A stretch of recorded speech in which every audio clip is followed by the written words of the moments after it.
Hello everyone, स्वागत है आपका मेरे YouTube channel study with Pankaj Negi. Garhwal का परमार राजवंश का हम अध्ययन कर रहे हैं और इससे पहले वीडियोज़ में हमने राजा फतेह शाह का शासनकाल डिस्कस किया था। फतेह शाह के दो पुत्र हुए। उपेंद्र शाह बड़ा पुत्र था और छोटा पुत्र दिलीप शाह था। उपेंद्र शाह को 1716 ईस्वी में राजा बनाया गया, लेकिन 1716 ईस्वी में उपेंद्र शाह की मृत्यु हो गई थी। उसके बाद उपेंद्र शाह का भाई दिलीप शाह 1716 में राजा बना और 1716 ईस्वी में उसकी भी मृत्यु हो गई। फिर दिलीप शाह का पुत्र प्रदीप शाह परमार राजवंश का राजा बनता है। आज का हमारा टॉपिक होगा परमार राजवंश का 51वां राजा प्रदीप शाह का शासनकाल। प्रदीप शाह परमार राजवंश का 51वां राजा बनता है और उसका शासनकाल 1717 ईस्वी से लेकर 1772 ईस्वी तक रहा। जब प्रदीप शाह को राजा बना दिया गया, वह उस समय छोटा था, जिस कारण उसकी संरक्षिका उसकी माता जिया रानी कनकेई देवी रही। जब प्रदीप शाह का शासनकाल चल रहा था, उस समय रवाई क्षेत्र में सादर सिंह कठेत और उसके 5 पुत्रों ने उपद्रव फैला रखा था। वह अपनी मनमानी चला रहे थे रवाई क्षेत्र में और उन्होंने जनता पर 3 प्रकार के टैक्स लगा रखे थे। पहला टैक्स था स्योंधी कर। जिस घर में ज़्यादा महिलाएं विवाहित होगी वह स्योंधी कर ज़्यादा देंगे। इसी प्रकार दूसरा टैक्स था चुल कर। जिस घर में ज़्यादा चूल्हे जल रहे होंगे वह चुल कर ज़्यादा देंगे। और तीसरा टैक्स था स्योंधी सुआ। इस प्रकार सादर सिंह कठेत और उसके 5 पुत्रों ने रवाई क्षेत्र में जनता पर 3 प्रकार के टैक्स लगा रखे थे। जब यह बात पुड़िया नैथानी को पता चली कि सादर सिंह कठेत और उसके 5 पुत्र प्रदीप शाह को भी पकड़ने वाले हैं, क्योंकि प्रदीप शाह उस समय 5 वर्ष का था, जिस कारण पुड़िया नैथानी प्रदीप शाह को पकड़कर अपने गांव नेथाना गांव ले गया। और उसके बाद वह फिर श्रीनगर आया और श्रीनगर आकर उसने सादर सिंह कठेत के 5 पुत्रों को फांसी की सज़ा दी। इस प्रकार हमने पुड़िया नैथानी फतेह शाह के शासनकाल में भी पढ़ा। पुड़िया नैथानी फतेह शाह का अश्वबल का सेनापति था और उसके बाद प्रदीप शाह के शासनकाल में भी पुड़िया नैथानी का योगदान रहा। इस प्रकार जब प्रदीप शाह का शासनकाल चल रहा था तो कुमाऊं में चंदवंश का राजा देवीचंद शासन कर रहा था। जब देवीचंद को पता चला कि इस समय गढ़वाल की स्थिति खराब है, मतलब वहाँ स्थिति कमज़ोर हो रखी है 1783 ईस्वी में, तो देवीचंद ने गढ़वाल पर अटैक करने की रणनीति बनाई। जब यह बात पुड़िया नैथानी को पता चला कि देवीचंद हमारे राज्य गढ़वाल पर अटैक करने वाला है, तो उसने तुरंत अपनी सेना भेजी और गढ़वाल की सेना और देवीचंद की सेना का मुलाकात बागेश्वर में होता है। और जब सेनाओं का मुलाकात बागेश्वर में होता है तो एक युद्ध लड़ा जाता है, रणचूला हाट का युद्ध। यह युद्ध देवीचंद की सेना और गढ़वाल की सेना के मध्य होता है, जिसमें गढ़वाल की सेना पराजित हो जाती है और देवीचंद यह युद्ध जीत जाता है। देवीचंद जगत चंद का पुत्र होता है। जिस प्रकार जगत चंद ने 1709 ईस्वी में श्रीनगर जीता था फतेह शाह से, और फिर पुड़िया नैथानी ने जगत चंद से दोबारा श्रीनगर जीत लिया था। उसने वह जगत चंद ने पुड़िया नैथानी को श्रीनगर दान किया था। तो उसी प्रकार देवीचंद चाहता था कि मैं अपने पिताजी की तरह दोबारा श्रीनगर जीत लूं। तो जब वह रणचूला हाट का युद्ध जीत गया था तो उसने सोचा कि क्यों ना मैं फिर श्रीनगर जीतूं। उसने सोचा मैं अब सेना आगे लेकर बढ़ूंगा, और वह रणचूला हाट से जब युद्ध जीत जाता है वह अपनी सेना को आगे ले जाता है और गणाई में वह पहुंच जाता है। फिर दोबारा गणाई में एक युद्ध होता है 1723 ईस्वी में, गणाई का युद्ध। यह युद्ध देवीचंद और पुड़िया नैथानी के मध्य होता है, जिसमें देवीचंद बुरी तरह हार जाता है और उसके बाद वह सीधे वापस अपने राजधानी अल्मोड़ा में आ जाता है। इस प्रकार पहले रणचूला हाट का युद्ध लड़ा गया 1783 ईस्वी में देवीचंद और गढ़वाल सेना के मध्य। यह युद्ध बागेश्वर में लड़ा गया था। और दूसरा युद्ध गणाई का युद्ध देवीचंद और पुड़िया नैथानी के मध्य हुआ था, जिसमें देवीचंद भयंकर हार हुई थी। उसके बाद वह सीधा वापस अपने राजधानी अल्मोड़ा आ गया था। जब देवीचंद हारने के बाद अल्मोड़ा पहुंचा तो उसने अल्मोड़ा में एक हवाला बाग की पहाड़ी है, उसने एक स्वांग रचा। उसने हवाला बाग पहाड़ी को श्रीनगर बताया और जनता को कहा कि यह श्रीनगर है और मैं इसको जीत गया। इस प्रकार उसने एक स्वांग रचा था देवीचंद ने। तब से उसको कुमाऊं का मोहम्मद तुगलक नाम पड़ा। तो कुमाऊं का मोहम्मद तुगलक नाम देवीचंद को, तब से उसका नाम यह रखा गया। गणाई युद्ध के पश्चात देवीचंद ने हवाला बाग पहाड़ी को श्रीनगर नाम देकर स्वांग रचाकर उसे विजित किया और देवीचंद को कुमाऊं का मोहम्मद तुगलक नाम से वह प्रसिद्ध हुआ। 1731 ईस्वी में उसके बाद कुमाऊं में चंदवंश में कल्याण चंद का शासन चल रहा था और उस समय प्रदीप शाह ने कल्याण चंद को एक उपहार दिया। श्री बंधु मिश्र को उसने कल्याण चंद के दरबार में भेजा था। यह श्री बंधु मिश्र को इसलिए भेजा गया था क्योंकि प्रदीप शाह चाहता था कि अब गढ़वाल और कुमाऊँ लड़ाई झगड़े नहीं करेंगे, तो इसीलिए श्री बंधु मिश्र को गढ़वाल और कुमाऊँ के मध्य शांति व्यवस्था बनाए रखने के लिए भेजा था। जब गढ़वाल और कुमाऊँ दोनों राजाओं की सहमति हो गई थी, उसके बाद 1737 ईस्वी में श्री बंधु मिश्र को राजस्थान के राजा सवाई राज मान सिंह के दरबार में भेजा गया था। तो इस प्रकार 1737 ईस्वी में गढ़वाल कुमाऊँ दोनों राज्यों के निर्णय अनुसार श्री बंधु मिश्र को दोनों राज्यों का संयुक्त वकील घोषित करके मैत्रीपूर्ण पत्र तथा उपहार के साथ जयपुर राजा सवाई मान सिंह के दरबार में भेजा गया। इस प्रकार गढ़वाल कुमाऊँ और राजस्थान के राजा राजपूताने के साथ संबंध स्थापित हो गए थे। कुमाऊँ का जो राजा था उस समय कल्याण चंद यह अनपढ़ राजा था और इसने 1743 ईस्वी में खुद से चौमेला महल का निर्माण किया था और यह बहुत क्रूर शासक था। इसने अपने शासनकाल में रोतेला जाति की हत्या कर रहा था, जिस कारण जब यह रोतेला जाति की हत्या कर रहा था तो उसी समय हिम्मत सिंह रोतेला व्यक्ति उसके राज्य से भाग गया और वह रोहिलखंड पहुंचा बरेली में।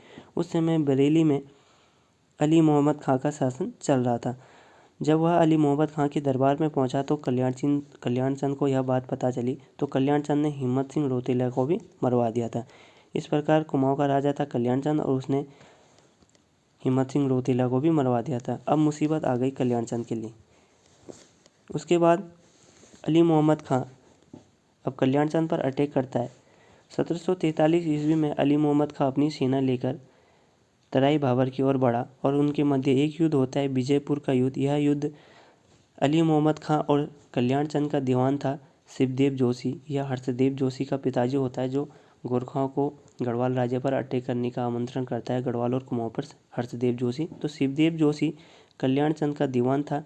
इस प्रकार विजयपुर का युद्ध हुआ अली मोहम्मद खां और शिवदेव जोशी के बीच, जिसमें शिवदेव जोशी की बुरी तरह हार हुई और अली मोहम्मद खां जीत गया था। तो इस प्रकार रोहिलाओं का अटैक हुआ था अली मोहम्मद खां का 1743 ईस्वी में और वह हार गया था शिवदेव जोशी। उसके बाद कुमाऊँ का चंदवंश का राजा कल्याण चंद गढ़वाल की ओर हेल्प मांगने के लिए पहुंचता है। तो इस समय गढ़वाल में प्रदीप शाह का शासनकाल चल रहा था, तो वह प्रदीप शाह से हेल्प मांगता है। इस प्रकार जब कल्याण चंद गढ़वाल भागा तो वह प्रदीप शाह से मिला, जिस प्रकार प्रदीप शाह और कल्याण चंद एक साथ मिल गए थे। उसके बाद डूंगरी पर्वत दूनागिरी पर्वत के सामने एक युद्ध लड़ा जाता है। प्रदीप शाह और कल्याण चंद एक साथ थे और रोहिला का सरदार अली मोहम्मद खां। इस प्रकार युद्ध हुआ था दूनागिरी का युद्ध। प्रदीप शाह और कल्याण चंद एक साथ थे प्लस अली मोहम्मद खां के साथ यह युद्ध लड़ा गया, जिस युद्ध में अली मोहम्मद खां जीत गया था। दूनागिरी का युद्ध यह 1743 ईस्वी में लड़ा गया। क्योंकि कल्याण चंद गढ़वाल के राजा प्रदीप शाह से हेल्प मांगने आया था, तो इस प्रकार 1743 ईस्वी में कुमाऊँ पर रोहिला आक्रमण अली मोहम्मद खां के नेतृत्व में किया गया और कल्याण चंद ने प्रदीप शाह के दरबार में शरण ली। 1743 ईस्वी में गढ़वाल कुमाऊँ सेना ने रोहिला के खिलाफ युद्ध लड़ा, जिसमें अली मोहम्मद खां जीत गया था और गढ़वाल के राजा प्रदीप शाह और अली मोहम्मद खां के बीच संधि हुई थी। गढ़वाल राजा प्रदीप शाह ने अली मोहम्मद खां को 3 लाख रुपए उस समय दिए थे। तो इस प्रकार कल्याण चंद की सहायता प्रदीप शाह ने की। अली मोहम्मद खां युद्ध जीत गया था दूनागिरी के युद्ध, जिस कारण प्रदीप शाह को अली मोहम्मद खां को 3 लाख रुपए देने पड़े। 1757 ईस्वी में अहमद शाह अब्दाली, जिसने नजीब खां को सहारनपुर का प्रशासक बना रखा था, वह लाहौर से भारत की ओर आ रहा था। तो नजीब खां प्रशासक था सहारनपुर का। इसने नजीबाबाद शहर की स्थापना की थी। तो इस पर मराठाओं ने अटैक किया सहारनपुर पर रघुनाथ राव ने। उसके बाद जब नजीब खां सहारनपुर से हार गया था तो उसने 1757 ईस्वी में देहरादून पर अटैक किया। नजीब खां द्वारा देहरादून पर किया गया आक्रमण, जिस कारण प्रदीप शाह पराजित हो गया था और उसके बाद 1757 से लेकर 1770 तक देहरादून पर नजीब खां और उसके वंशजों का अधिकार रहा। कुमाऊँ के चंदवंश में शिवदेव जोशी अपनी मनमानी चला रहा था और 1770 ईस्वी में तामा ढोण का युद्ध, इसे तामा चौड़ का युद्ध भी कहा जाता है, शिवदेव जोशी और प्रदीप शाह के मध्य हुआ था, जिसमें शिवदेव जोशी जीत गया था और प्रदीप शाह पराजित हो गया था। तो 1770 ईस्वी में तामाचौड़ का युद्ध शिवदेव जोशी और प्रदीप शाह के मध्य हुआ था, जिसमें प्रदीप शाह पराजित हो गया था और शिवदेव जोशी जीत गया था। फिर दोबारा प्रदीप शाह ने 31 अक्टूबर 1770 ईस्वी को प्रदीप शाह ने अपनी सेना लेकर देहरादून राज्य पर अटैक किया। नजीब खां के वंशजों को उसने पराजित किया और प्रदीप शाह जीत गया था। और उसके बाद प्रदीप शाह ने राजधानी नवादा से धूमवाला स्थानांतरित की थी। तो इस प्रकार 1757 से लेकर और 1770 ईस्वी तक नजीब खां का देहरादून में अधिकार रहा, उनके वंशजों का। और उसके बाद 31 अक्टूबर 1770 को प्रदीप शाह अपनी सेना लेकर पहुंचा देहरादून में और नजीब खां के वंशजों को पराजित कर दोबारा से देहरादून जीत लिया था। और उसके बाद उसने राजधानी नवादा से धूमवाला स्थानांतरित कर दी थी। प्रदीप शाह के दरबार में कवि था मेधाकर शर्मा, इसने पुस्तक लिखी है रामायण प्रदीप। और प्रदीप शाह का एक मंत्री था चंद्रमणि डंगवाल। इस प्रकार 1772 ईस्वी में प्रदीप शाह की मृत्यु हो जाती है और उसके बाद प्रदीप शाह का पुत्र परमार राजवंश का 52वां राजा बनता है। उनका नाम था ललित शाह। ललित शाह परमार राजवंश का 52वां राजा बनता है और इसका शासनकाल 1772 ईस्वी से लेकर 1780 ईस्वी तक रहा। ललित शाह की 2 रानी थी, एक रानी डोटी की थी और दूसरी रानी सिरमौर की। डोटी नेपाल क्षेत्र पश्चिमी उत्तराखंड का क्षेत्र था, वह नेपाल के अंतर्गत आता था। और दूसरी रानी थी सिरमौर हिमाचल प्रदेश की। इस प्रकार ललित शाह के 4 पुत्र हुए, जयकीर्ति शाह और प्रीतम शाह, ये दोनों सगे भाई थे, पहली रानी के पुत्र। और इस प्रकार दूसरी रानी के पुत्र प्रद्युमन शाह और पराक्रम शाह, ये दोनों सगे भाई थे। तो इस प्रकार ललित शाह के 4 पुत्र थे, जयकीर्ति शाह, प्रीतम शाह, प्रद्युमन शाह और पराक्रम शाह। 1772 ईस्वी पर ललित शाह का शासनकाल चल रहा था। तो उस समय देहरादून पर गुज्जर सरदार ने अटैक किया। प्रदीप शाह देहरादून जीत गया था। उसके बाद जब 1772 ईस्वी में ललित शाह का शासनकाल चल रहा था, तो उस समय गुज्जर सरदार गुलाब सिंह ने देहरादून पर अटैक किया, जिस कारण गुलाब सिंह से ललित शाह ने मुलाकात की और गुलाब सिंह के साथ अपनी पुत्री का विवाह कर दिया था। इस प्रकार देहरादून गुज्जर सरदार से उसने बचा दिया था। फिर दोबारा 1775 ईस्वी में देहरादून में सिखों का आक्रमण हुआ था। 1775 ईस्वी में हर्षदेव जोशी ने एक चिट्ठी लिखी ललित शाह के लिए कि कुमाऊं पर आप अटैक करो। तो इस प्रकार बगवाली पोखर का युद्ध होता है ललित शाह और मोहनचंद के बीच। हर्षदेव जोशी ने ललित शाह के लिए एक चिट्ठी लिखी कि कुमाऊं पर अटैक करो, क्योंकि कुमाऊं की स्थिति इस समय खराब चल रही है। तो इस प्रकार ललित शाह कुमाऊं पर अटैक करता है। 1779 ईस्वी में युद्ध होता है बगवाली पोखर का युद्ध। ललित शाह और कुमाऊं का चंद वंश का राजा था मोहनचंद, जिसमें मोहनचंद पराजित हो जाता है और उसके बाद ललित शाह पूरा कुमाऊं का क्षेत्र जीत जाता है। तो इस प्रकार 1779 ईस्वी में बगवाली पोखर का युद्ध लड़ा गया। 1772 ईस्वी में ललित शाह के शासनकाल में देहरादून में गुज्जर आक्रमण प्रारंभ हुए और 1775 ईस्वी में सिख आक्रमण प्रारंभ हुए। राजा ने देहरादून की ओर ध्यान न देते हुए कुमाऊं राज्य पर ध्यान दिया और पूरा अल्मोड़ा के क्षेत्र बगवाली पोखर युद्ध से जीत लिया था। हर्षदेव जोशी ने राजा ललित शाह को सहायता के लिए एक पत्र लिखा 1779 ईस्वी में, और जिसमें बगवाली पोखर का युद्ध लड़ा गया ललित शाह और मोहनचंद के मध्य, जिसमें मोहनचंद हार गया था। प्रेमपति खंडूड़ी सेनापति था ललित शाह का। ललित शाह का पुत्र था, बड़ा पुत्र जयकीर्ति शाह और दूसरा पुत्र प्रद्युमन शाह, क्योंकि ललित शाह की 2 रानी थी। तो इस प्रकार जब ललित शाह ने मोहनचंद को पराजित किया था 1779 ईस्वी में बगवाली पोखर के युद्ध में, उसके बाद ललित शाह ने प्रद्युमन शाह को राजा बना दिया था कुमाऊं के चंद वंश का। तो कुमाऊं का चंद वंश का राजा था दीपचंद, जिसका कोई पुत्र नहीं हुआ था। यह मोहनचंद से पहले राजा था दीपचंद। जब हम कुमाऊं का चंद वंश पढ़ेंगे उसमें हम कंप्लीट राजाओं का डिस्कस करेंगे।